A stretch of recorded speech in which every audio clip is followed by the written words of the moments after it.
இன்ஸ்டாகிராமை பொறுத்த வரைக்கும் உண்மை பொய், இந்த root mafia, echo chamber, Instagram algorithm இதெல்லாம் தாண்டி இந்த அல்காரிதமையும் இந்த எக்கோ சேம்பரையும் இந்த ரூட் மாஃபியாவையும் நமக்கு ஏற்ற மாதிரி செட் பண்ணிக்கிறதுக்கு ஒரு வழி இருக்குது.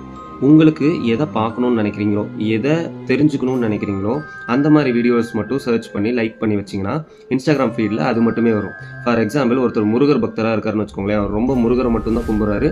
இன்ஸ்டாகிராமில் வரதே முருகர் சாங் கேட்குறக்கும் முருகர் பிக்சர் பார்க்குறக்கும் தான் வச்சுக்கோங்களேன். அவர் இன்ஸ்டாகிராமுக்குள்ளே போய் பார்த்தாலே ஃபீடு ஃபுல்லாக முருகர் மட்டும்தான் இருப்பார்.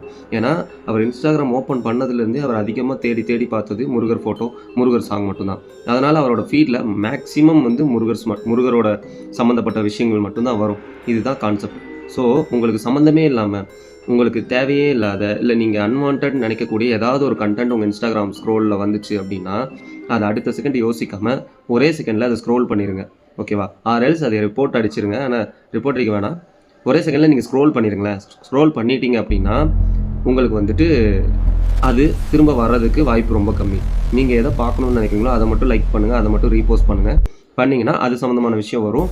ஸோ நீங்கள் வந்து இந்த எக்கோ சேம்பர் இதுக்குள்ளெல்லாம் மாட்டிக்காமல் உங்களுக்கு என்ன மைண்டில் செட் பண்ணி வச்சுருக்கீங்களோ அதில் மட்டும் நீங்கள் கான்சன்ட்ரேட் பண்ண முடியும்.